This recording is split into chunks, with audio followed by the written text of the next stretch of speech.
আসসালামু আলাইকুম ওয়া রাহমাতুল্লাহি ওয়া বারাকাতুহু। সুপ্রিয় দর্শক মণ্ডলী, নিকটে দূরে যারা যে যেখান থেকে বসে আমাদের সাপ্তাহিক নিয়মিত অনুষ্ঠান ইসলাম ও জীবন দেখছেন, আপনাদের সকলকে স্বাগত জানাচ্ছি আজকের এই অনুষ্ঠানে। আমি মোহাম্মদ ফায়েকুদ্দিন। আশা করি আপনারা সকলে ভালো আছেন। একটু লম্বা বিরতির পরে আবার আপনাদের সামনে উপস্থিত হতে পেরে রব্বুল আলামিনের দরবারে শুকরগুজার হচ্ছি। আল্লাহ সুবহানাহু ওয়া তাআলার দরবারে সর্বদা এজন্য আমাদের কৃতজ্ঞতা যে আমাদের সুস্থতা এবং প্রতিদিনকার জীবন, যে জীবনে অভ্যস্ত হয়ে আসছে সেই জীবনের কোথাও ব্যত্যয় না ঘটে সুচারুরূপে আমাদের জীবন চলছে এবং আল্লাহ সুবহানাহু ওয়া তাআলার ইবাদত, সৎকর্ম ও নিজেদের পার্থিব জীবন এর কর্ম আল্লাহ পাক সম্পাদন করার যে তৌফিক দান করেছেন, এটি সবচেয়ে বড় তার কৃপা। এই জন্য তার প্রতি শুকর আদায় করে আলহামদুলিল্লাহ। প্রিয় দর্শক মণ্ডলী, আজকে একটি গুরুত্বপূর্ণ পয়েন্টের উপরে আমরা আলোচনা পেশ করতে চাই। সেটা হচ্ছে একজন মুমিন তার জীবনে বিচক্ষণতার প্রয়োজনীয়তা কতটুকু। জীবন চলার পথে সর্বত্র প্রতিকূলতা, সর্বদা এক ধরনের বাধা, এক ধরনের পিছুটান, এগুলা সর্বদা আমাদের সামনে আছে, দেখতে পাই, মুখোমুখি হই প্রতিদিন প্রতিনিয়ত। মুমিন হিসাবে তার দুনিয়ার এই প্রেক্ষিতে, তার দুনিয়ার জীবনের এই প্রেক্ষিতে তাকে কিভাবে চলা উচিত, এ ব্যাপারে কোরআনে মাজিদ এবং ইসলাম আমাদেরকে কি বলে তা নিয়ে একটি পয়েন্ট আমরা আজকে আলোচনা করার চেষ্টা করব। আল্লাহ সুবহানাহু ওয়া তাআলা আমাদেরকে যদি তৌফিক দান করেন, আসুন আমরা আলোচনা পটে ফিরে যাই। আলহামদুলিল্লাহ, ওয়াসসালাতু ওয়াসসালামু আলা রাসূলিল্লাহ ওয়া আলা আলিহি ওয়া আসহাবিহি ওয়া মান ওয়ালা। আম্মা বা'দ, فقد قال الله سبحانه وتعالى في كلامه المجيد وفرقانه الحميد: أعوذ بالله من الشيطان الرجيم، بسم الله الرحمن الرحيم، يا أيها الذين آمنوا خذوا حذركم فانفروا ثبات أو انفروا جميعا. وقال تعالى: يا أيها الذين آمنوا عليكم أنفسكم لا يضركم من ضل إذا اهتديتم ইলাল্লাহি মারজিউকুম জামিআন ফায়ুনাব্বিউকুম বিমা কুনতুম তা'মালুন। সাদাকাল্লাহু মাওলানাল আযীম। পবিত্র কোরআনের দুটি ভিন্ন সূরা থেকে দুটি আয়াত আপনাদের সামনে তেলাওয়াত করেছি।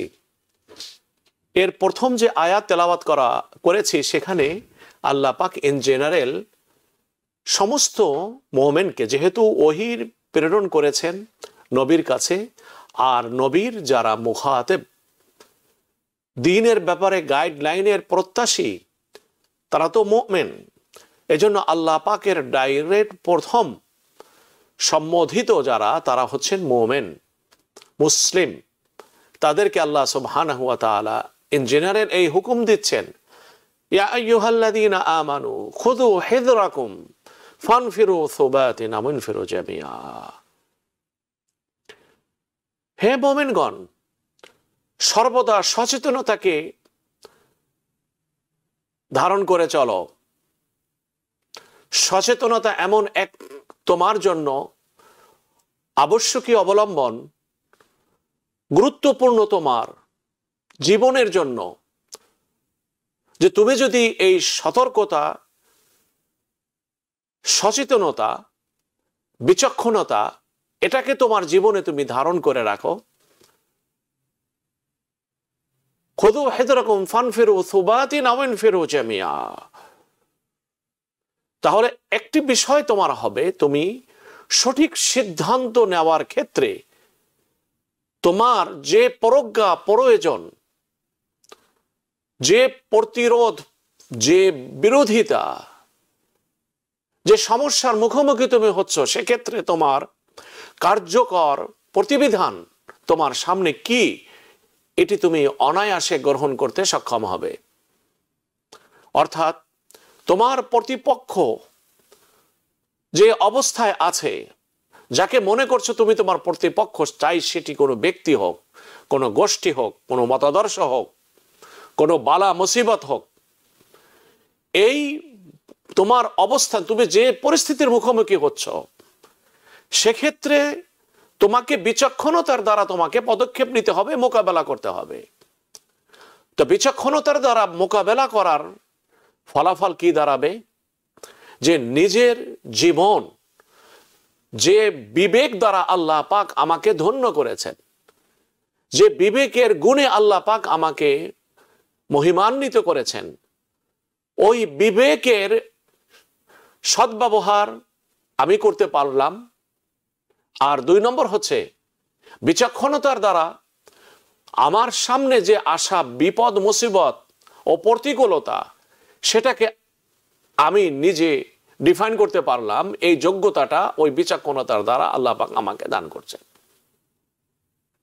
অর্থাৎ জীবন যাপনের জন্য আমি আমার নিজকে সেভ করে আমার যে চূড়ান্ত লক্ষ্য, পরকাল যেখানে আমি যাচ্ছি, আমার সৎকর্ম নিয়ে আমার জীবনের যে কর্ম সাধনা করার এই যে অবকাশের এই যে জীবন, এই জীবনকে প্রপার ওয়েতে কাজে লাগিয়ে আমি আমার লক্ষ্য পানে সাফল্যের সাথে আমি অগ্রসর হতে পারবো। আমি এক্ষেত্রে একটু হাদিসের আলোকে একটু আলোচনা করব। তার আগে দ্বিতীয় যে আয়াতখানি পড়েছে সে আয়াতের উপরে একটু আলোকপাত করতে চাই।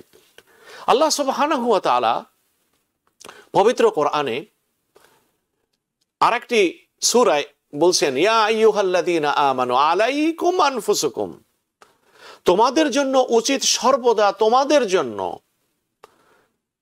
কোন জিনিসটি উপকারী, কোন জিনিসটি ক্ষতিকারক, দুনিয়ার প্রশ্নে হোক আখিরাতের প্রশ্নে হোক, এ ব্যাপারে তোমাদের সচেতনতা রক্ষা করে চলা সর্বদা।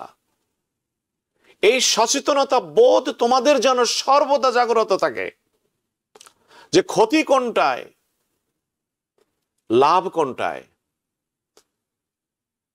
আমার জন্য উপকারী কোনটি, ক্ষতিকারক কোনটি, উন্নতির পথ কোনটি, অধঃপতনের পথ কোনটি, বন্ধুকে দুশ্মনকে, আমার কার পক্ষ অবলম্বন আমার সমাজের জন্য গুরুত্বপূর্ণ, কার পক্ষ অবলম্বন সামাজিক ন্যায় ও নিষ্ঠার জন্য ক্ষতিকারক, এগুলাকে চিহ্নিত করা, এগুলাকে রিকগনাইজ করা, যে এই সচেতনতা বোধ, এই বিচক্ষণতা বোধ, এই দায়িত্ববোধ তোমাদের প্রত্যেকের ভিতরে থাকতে হবে।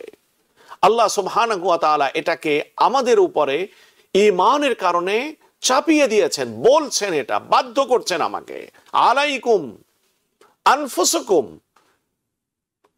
নিজের সমৃদ্ধির কথা ভাবো, নিজের উন্নতির কথা ভাবো, নিজের জাতির উন্নতির কথা ভাবো, নিজের সমাজের উন্নতির কথা ভাবো, নিজের দেশের উন্নতির কথা ভাবো। যারা মানবতার কল্যাণে কাজ করে না, তাদের পক্ষ অবলম্বন করবে না তোমার কোনো কথার দ্বারা, তোমার ব্যক্তি স্বার্থের জন্য। আলাইকুম আনফুসুকুম, এই কুম দ্বারা আল্লাহ পাক সে জিনিসটি বুঝিয়েছেন। পার্থিব স্বার্থের জন্য বৃহত্তর স্বার্থকে জলাঞ্জলি দেওয়া, এটা কোনো মুমিন করতে পারে না। আল্লাহ পাক আলাইকুম আনফুসুকুম, এই কুম বহুবচন এখানে প্রয়োগ করে আমাদেরকে সেই মর্মের দিকেই ইঙ্গিত করেছেন। আজকের এই আলোচনা আপনাদের সামনে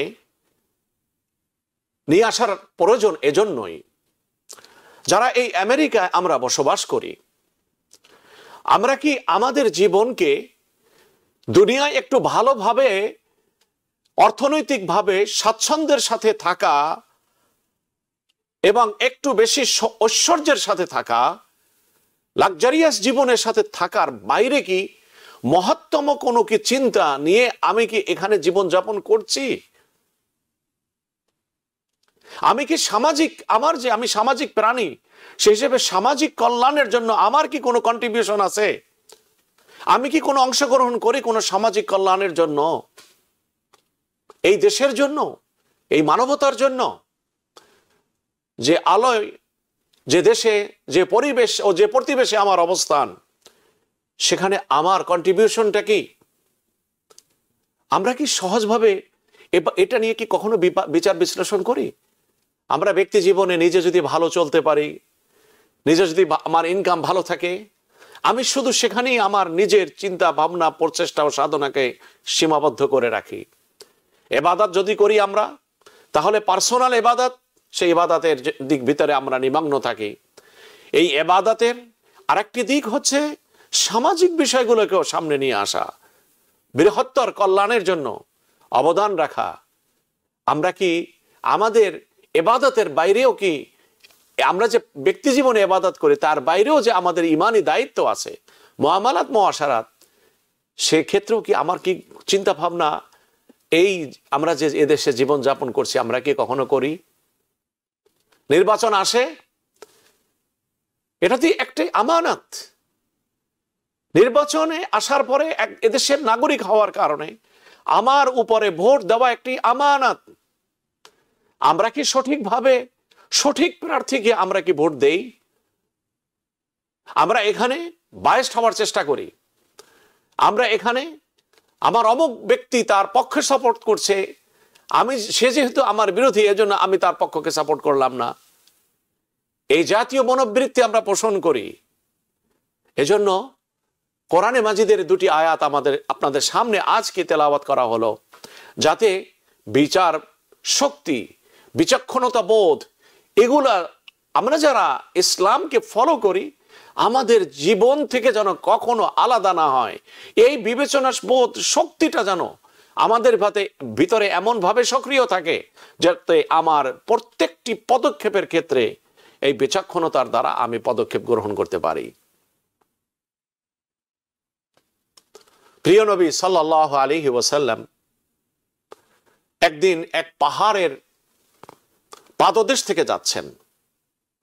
আমরা এটা জানি, পৃথিবীতে যে যত বেশি ঐশ্বর্যমণ্ডিত হবে তাকে প্রতিহিংসা করার লোকও তত বেশি থাকবে। এটাকে আরবি প্রবাদে এভাবেই বলা হয়েছে, ইন্না লিকুল্লি দি নিয়ামাতিন মাহসুদান। পৃথিবীতে যার কিছু আছে তাকে প্রতিহিংসা করার লোকও আছে। একজন মুমিন যখন পড়ে লা ইলাহা ইল্লাল্লাহ মুহাম্মাদুর রাসূলুল্লাহ, তখন শয়তান আর শয়তানের চেলা চামুন্ডা পৃথিবীতে যা আছে সব তার দুশ্মন হয়ে যায়, সব তার প্রতিপক্ষে দাঁড়িয়ে যায়। সবাই তাকে প্রতিহত করতে চায়, সবাই তাকে প্রতিরোধ করতে চায়। শয়তান তাকে পেয়ে বসে অধিক আকারে অন্য মানুষের চাইতে। এটা হাদিসের কথা, কোরআনের কথা। তো রাসূলুল্লাহ সাল্লাল্লাহু আলাইহি সাল্লাম যখন নবুয়তের সুমহান মিশন নিয়ে তিনি আরবদের ভিতরে এলেন, আসার পরে ওই প্রতিষ্ঠিত কায়েমি শক্তি যারা, তারা সর্বপ্রথম তার বিপক্ষে দাঁড়িয়ে গেল এবং রাসূলুল্লাহ সাল্লাল্লাহু আলাইহি সাল্লামের নবুয়তের মক্কার 13টি বছর কি অবর্ণনীয় দুঃখ, কষ্ট, প্রতিরোধ, নির্যাতন, বেদনা, অবরোধ ইত্যাদি এগুলোর অবস্থায় মুখোমুখি হয়ে রাসূলুল্লাহ সাল্লাল্লাহু আলাইহি সাল্লামের জীবন যাপন করতে হয়েছিল তা আমরা সবাই জানি। যার ফলশ্রুতিতে তাকে স্বদেশ ত্যাগ করে প্রিয় মাতৃভূমি সমস্ত মায়ার সম্পর্ক ছিন্ন করে তাকে মদিনায় এই ইসলামের জন্যই, এই মহত্তম আদর্শের জন্যই তাকে হিজরত করতে হয়েছিল। প্রিয় নবী যখন হিজরত করে মদিনায় যান, মদিনায় যাওয়ার পরেও নবীজির 10 জন বডিগার্ড ছিল। শ্রেষ্ঠ নবী, তার বডিগার্ডের প্রয়োজন কেন? এটা ওই কথাই যে যার মিশন যত বড়, তার মিশন থেকে বিচ্যুত করার জন্য তার প্রতিপক্ষ তত শক্তিশালী। আল্লাহ সুবহানাহু ওয়া তাআলা কোরআনের আয়াত দিয়ে নবীজিকে নিশ্চয়তা দিলেন, আল্লাহু ইয়াসিমুকা মিনান নাস, আল্লাহ তোমাকে মানুষের সমস্ত পরিকল্পনা কুপরিকল্পনা থেকে হেফাজত করবেন, রক্ষা করবেন। এই আয়াত নাজিল হওয়ার পরে নবীজি ওই 10 জন সাহাবী যারা তার বডিগার্ডের কাজ করতেন, দেহরক্ষী ছিলেন, তাদেরকে নবীজি নিষ্কৃতি দিয়ে দিলেন যে না, তোমাদের আর আমার রক্ষণাবেক্ষণের কাজ আঞ্জাম দিতে হবে না, কারণ আমার রক্ষণাবেক্ষণের দায়িত্ব নিয়ে নিয়েছেন স্বয়ং রব্বুল আলামিন। যাই হোক, প্রিয় নবী সাল্লাল্লাহু আলাইহি সাল্লাম যখন কোথাও যেতেন, যেটা আমি বলতেছিলাম, এই এত লম্বা পথটি টেনে নিয়ে এলাম, নবী করিম সাল্লাল্লাহু আলাইহি সাল্লাম কখনো তার ডাইরেক্ট যে লক্ষ্য কোথায় এটা বলতেন না, যে আমি অমুক জায়গায় যাচ্ছি। আরবিতে আরো একটি প্রবাদ আছে, যেটা আমাদের ব্যবহারিক যেহেতু বিচক্ষণতার উপর আলোচনা, এজন্য এই কথাগুলো মনে রাখলে আমাদের দুনিয়ার জীবনে অনেক উপকার হবে। আরবি পরিভাষা এভাবে বলা হয়েছে যে ইস্তেলাহ, যে 3টে জিনিসের কথা তুমি কখনো কাউকে বলবে না। 1 নম্বর, এটার জন্য প্রবাদ কি, মান কাতামা সিররাহু বালাগা মুরাদাহু, যে তার নিজের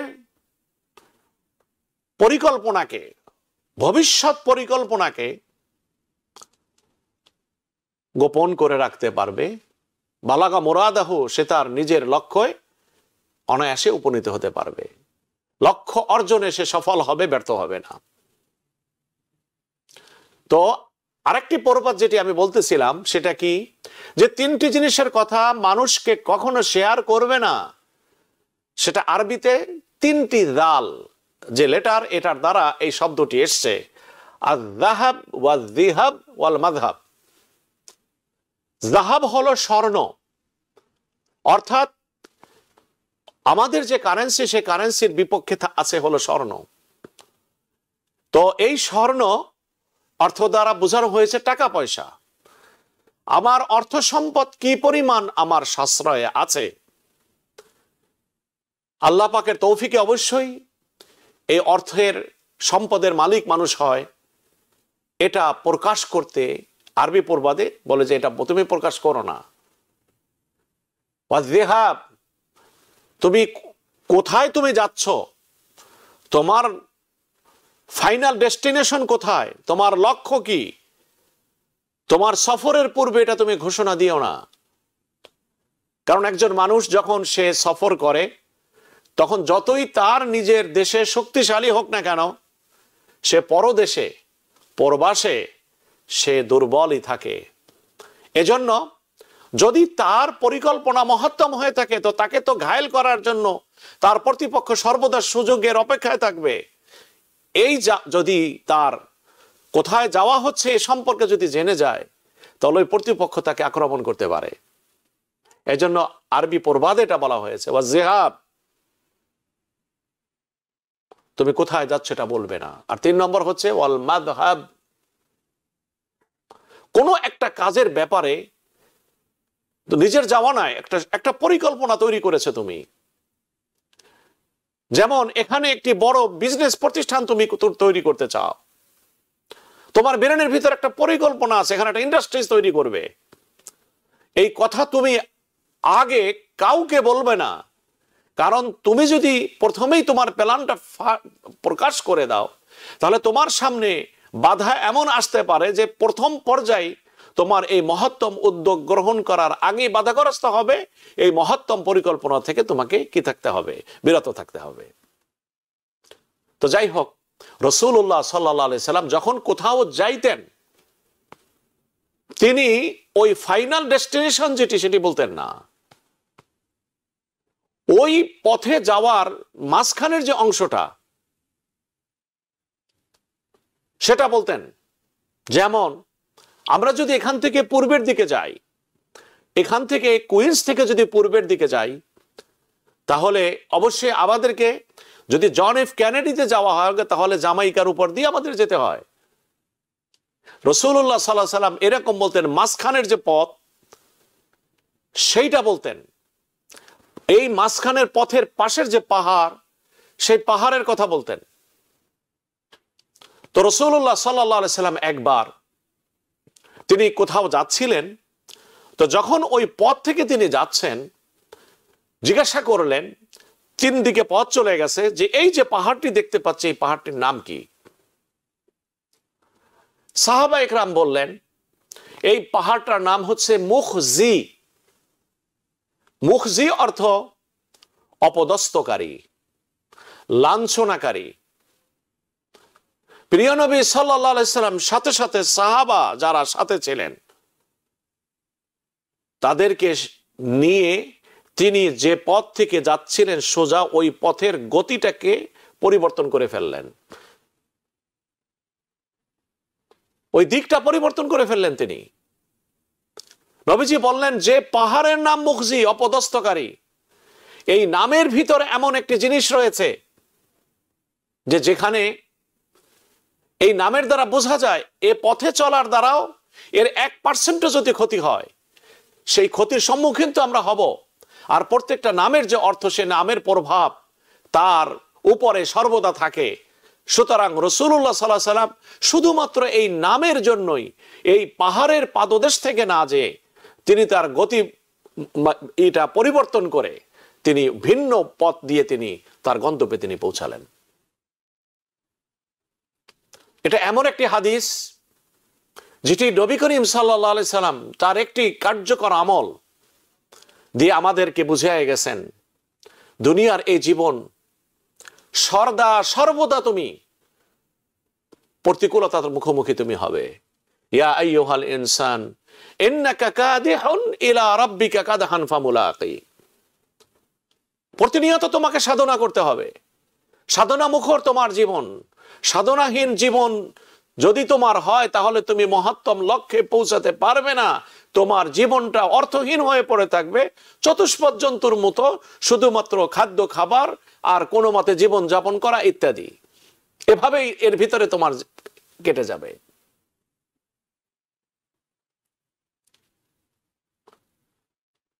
তো বিচক্ষণতা জীবনের জন্য কত বেশি গুরুত্বপূর্ণ আমরা রাসূলুল্লাহ সাল্লাল্লাহু আলাইহি সাল্লামের এই আমল থেকে জানতে পারলাম।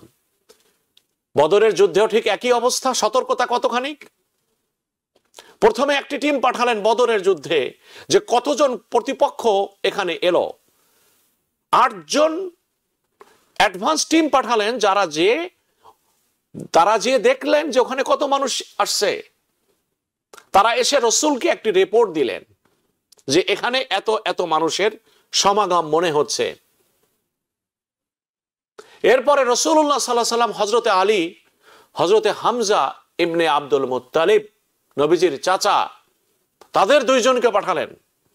দুজন বিচক্ষণ ব্যক্তি, দুজন দুনিয়ার অভিজ্ঞতায় পরিপূর্ণ। দুজন এসে রাসূলুল্লাহ সাল্লাল্লাহু আলাইহি সাল্লামকে রিপোর্ট দিলেন। রাসূলুল্লাহ সাল্লাল্লাহু আলাইহি সাল্লামের এই 2 টিমের রিপোর্ট যথেষ্ট ছিল। বদরের যুদ্ধে যারা এসছে লড়াই করার জন্য মুসলমানদের বিপক্ষে, এই 2 জনের রিপোর্টই যথেষ্ট ছিল। কিন্তু রাসূলুল্লাহ 2 জনের রিপোর্টের উপরেও কি করেন নাই, তিনি পরিপূর্ণভাবে নির্ভর করেন নাই। তিনি স্বয়ং নিজে দেখতে গেছেন প্রতিপক্ষ যারা, তারা কারা, কতজন। তো রাসূলুল্লাহ সাল্লাল্লাহু আলাইহি সাল্লামের সাথে একজন গ্রাম্য বদ্দুর সাথে সাক্ষাৎ। তাকে বলা হলো যে ওখানে কি কোনো মানুষের আগমন হয়েছে? তখন সেই বুড়া বলল আমতা আমতা করে, অনেক মানুষ, এত মানুষ তো আগে কখনো দেখিনি। তবে নবীজি যখন জিজ্ঞাসা করলেন তাহলে তাদের সংখ্যা কত হবে, বলে যে তাদের সংখ্যা কত হবে এটা জানি না, তবে তারা একবেলা খাবারের জন্য তারা 3টা উট তারা কোরবানি করেছে, জবাই করছে তারা। তখন এর দ্বারা রাসূলুল্লাহ সাল্লাল্লাহু আলাইহি সাল্লাম নিজে ক্যালকুলেট করে নিলেন, কাউন্ট করে নিলেন যে সেই যুগে একটি উট 300 মানুষ খেতে পারত।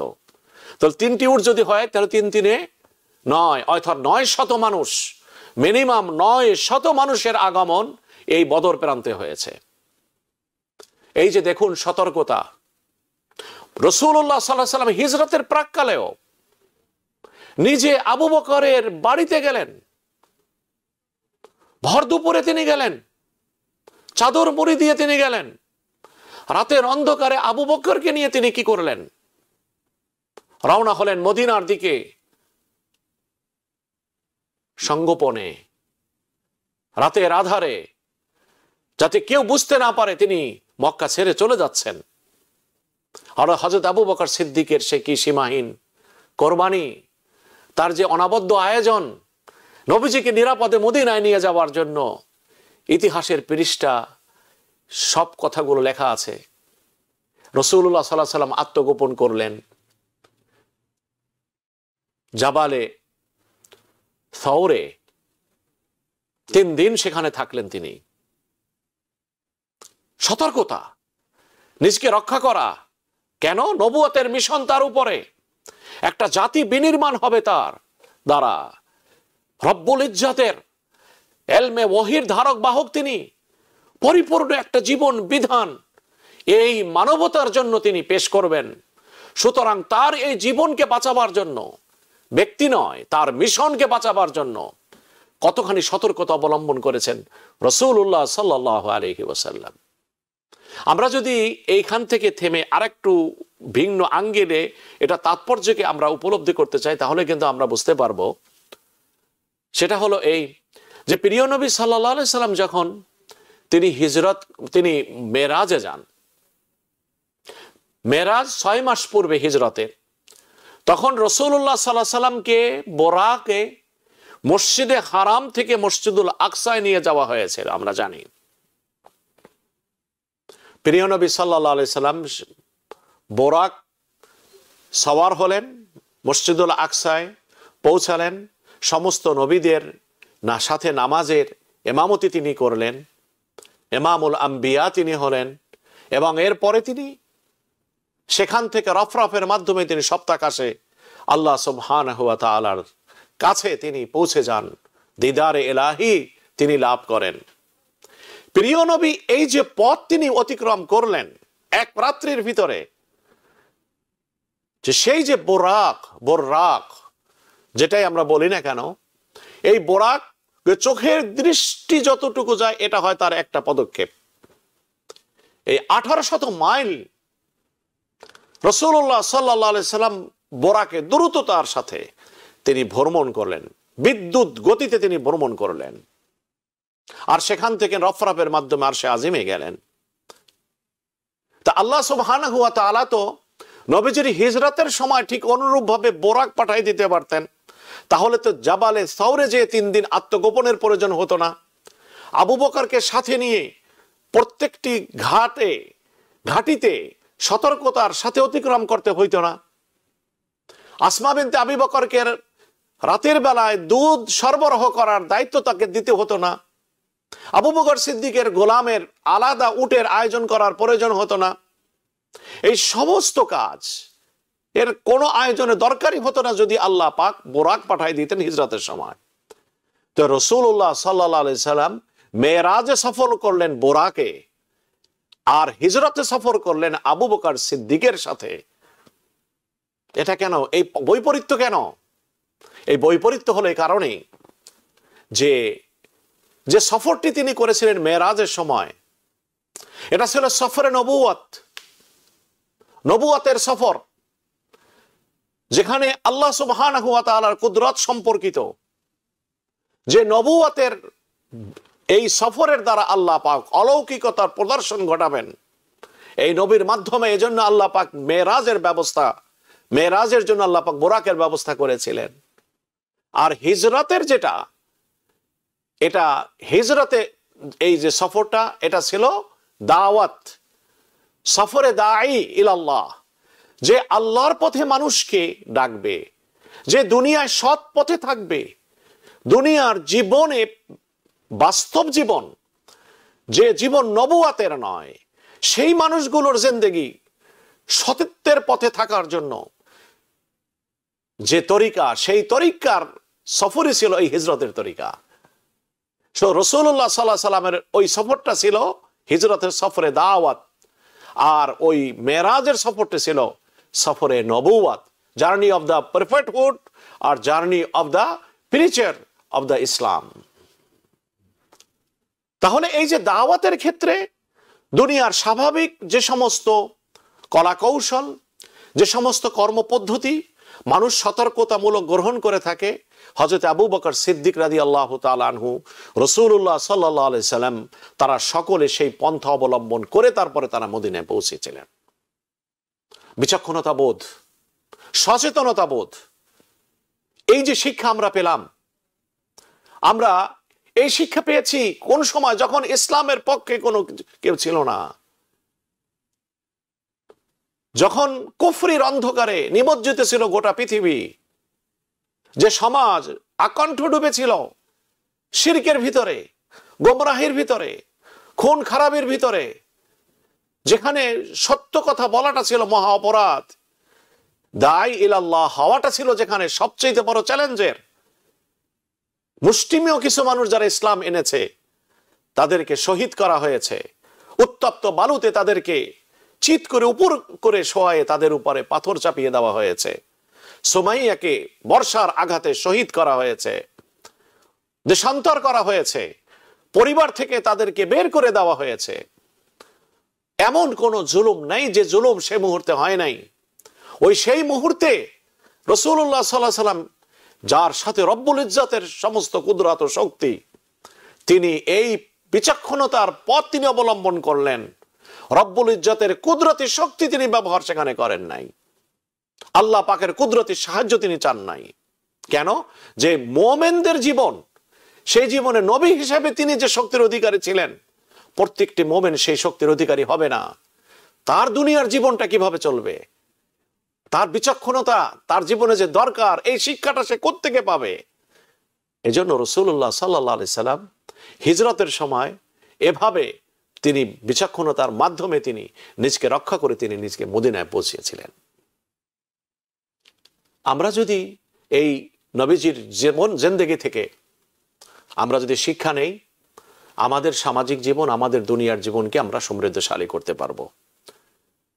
প্রিয় দর্শক, আপনারা জানেন আমরা একটি পৃথিবীতে একটা অবিচার দেখেছি, একটি মহা হত্যাযজ্ঞ আমরা দেখতে পেয়েছি। সভ্য দুনিয়ার সামনে আমরা এমন একটা যুদ্ধ দেখেছি যে কোনো চতুষ্পদ জন্তুর ভিতরেও এই জাতীয় বর্বরতার নিদর্শন, এই জাতীয় বর্বরতার চিহ্ন কোন চতুষ্পদ জন্তুর ভিতরে কেউ কোনোদিন দেখেনি।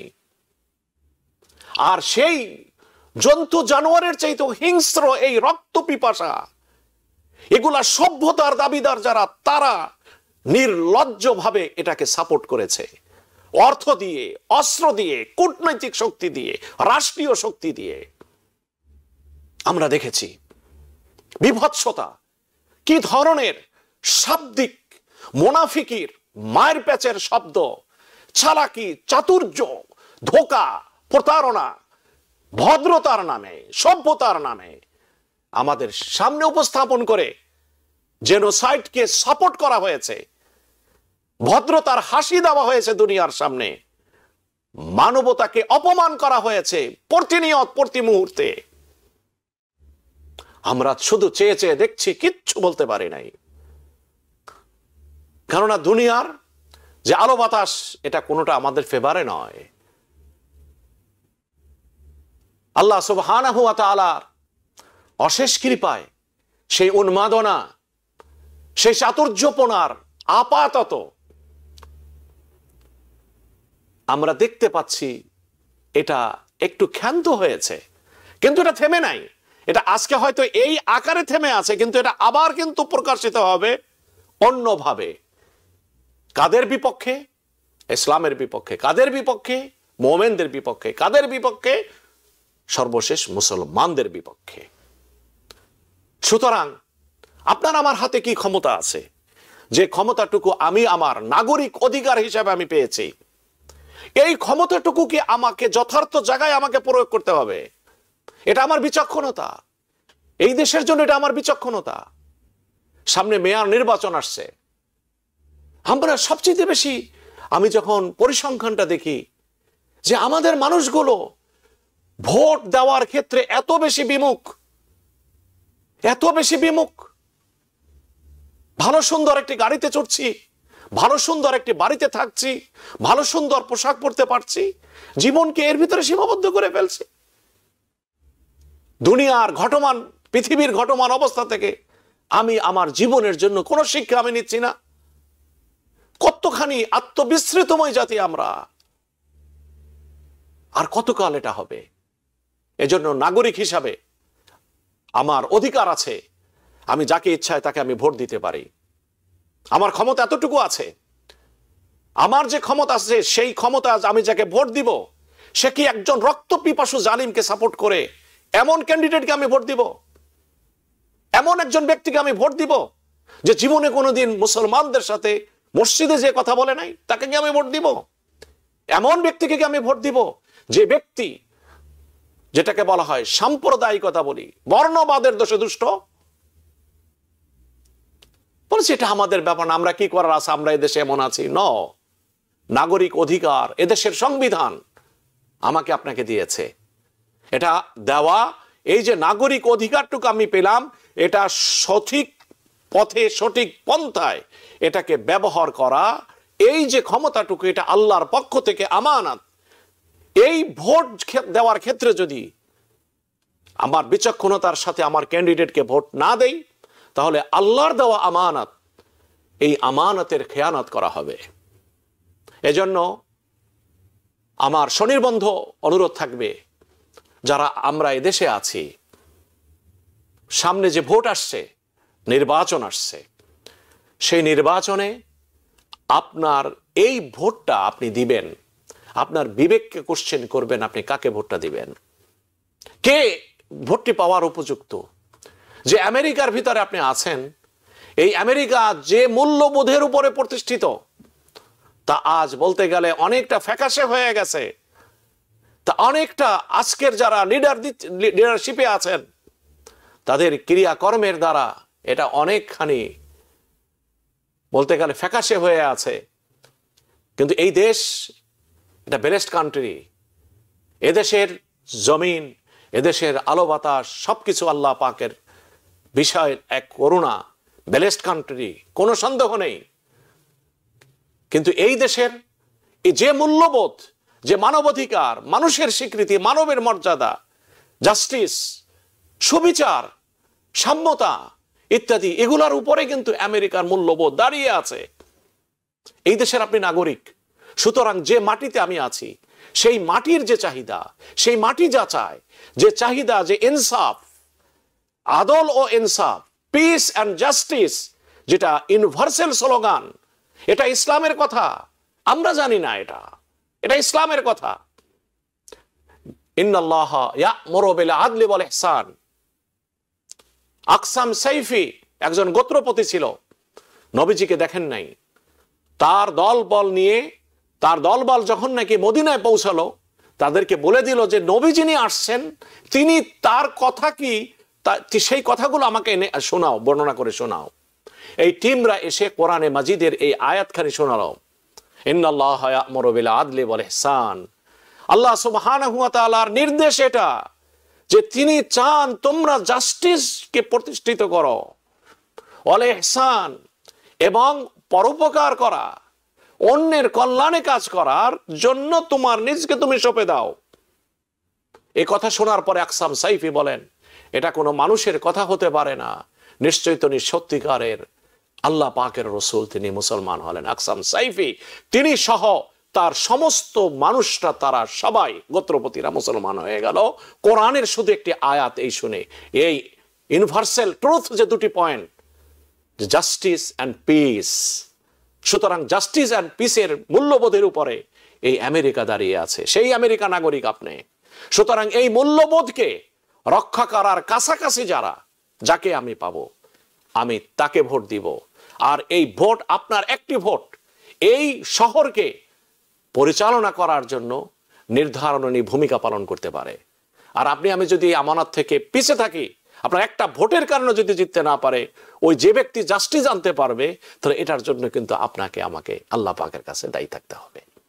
প্রিয় ভাইরা, যে আয়াতখানে আমি পড়লাম, ওমর ইবনে আব্দুল আজিজ এই আয়াতের তাৎপর্য সিগনিফিকেন্ট উপলব্ধি করে তিনি সমস্ত মুসলিম দেশে তিনি এই ফরমান জারি করলেন যে সমস্ত ইমামগণ তাদের খুতবার ভিতরে তারা সর্বশেষ অংশে যে এই আয়াতখানি তারা আবশ্যকীয়ভাবে পাঠ করবে।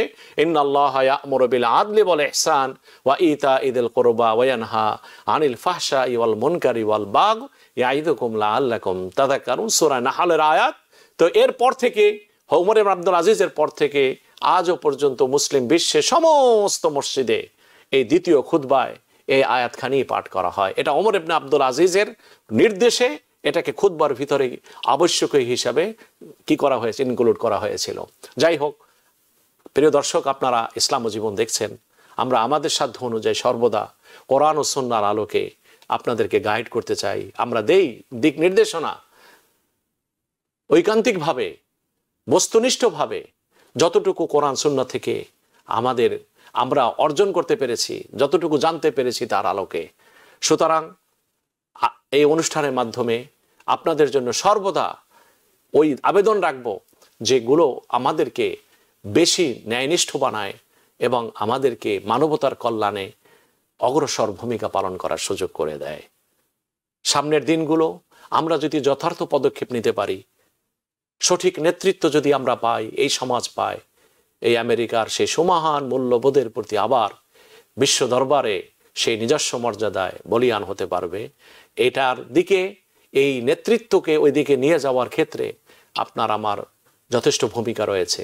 আসুন আমরা সকলে সেই ভূমিকাটুকু পালন করি। আল্লাহ সুবহানাহু ওয়া তাআলা আমাদের সকলকে সেই তৌফিক দান করুন। ওয়া আখিরু দাওয়ানা আনিল হামদুলিল্লাহি রাব্বিল আলামিন। আসসালামু আলাইকুম ওয়া রাহমাতুল্লাহি ওয়া বারাকাতুহু। TBN 24 টেলিভিশন দেখতে আজই কল করুন 7187776556। লগ ইন করুন www.totalcablebd.com। নিউ ইয়র্ক থেকে সম্প্রচারিত TBN 24 টেলিভিশন বিশ্বজুড়ে বাঙালির কণ্ঠস্বর।